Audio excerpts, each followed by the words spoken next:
What a week that was. Do you think it'll be the last week the human race has? Do you think it'll be possible that there will now be a nuclear war wiping out the human race? I don't think so.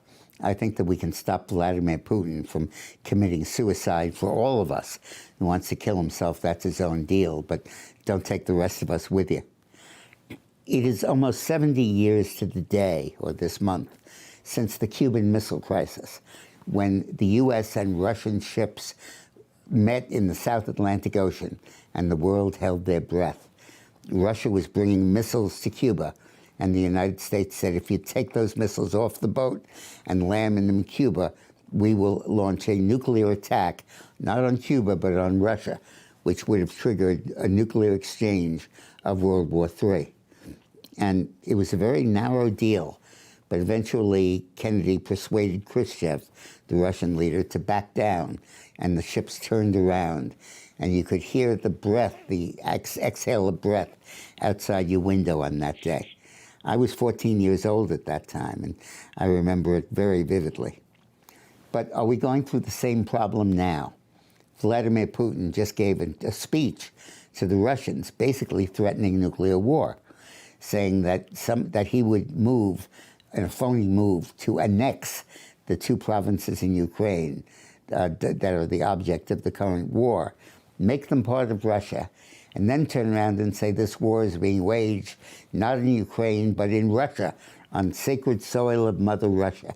And with anybody challenges that, like Hitler did or like Napoleon did, we're going to reply with everything we got.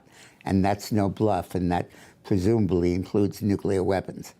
What a horrible, stupid, irresponsible statement to make. But he has the button, and he could push it. And the question is, what do we do about it?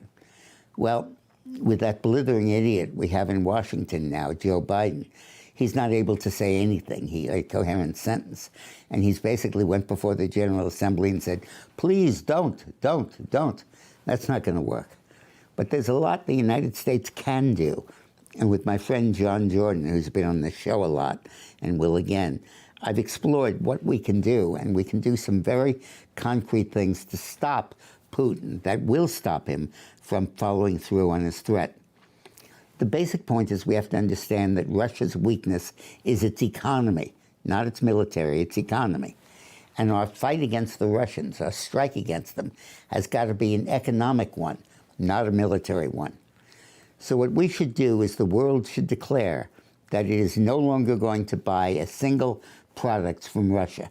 Not gas, not oil, not caviar, not Persian rugs, nothing. Cut it off completely. Absolute zero. An embargo. And we can get the U.S. to do that, and the NATO countries hopefully will chime in. Now, the key here is that Russia balances its budget only because of oil and gas. Half of their revenues doesn't come from taxes. It comes from oil and gas revenues that they're able to sell. And the other half, and that would dry up completely if the rest of the world won't buy their oil and gas.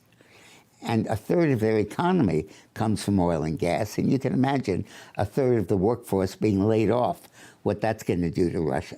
It'll bring about a revolution, toppling Putin and his whole crazy government, and Putin knows that full well. Well, how about Russia and China? Can they buy the Russian gas and oil? They would want to. They need the oil and gas. They don't produce much. But they can't, because there isn't the infrastructure, the pipelines, to send the gas from Russia to China or from Russia to India. So they can't go ahead and buy it because they can't get it.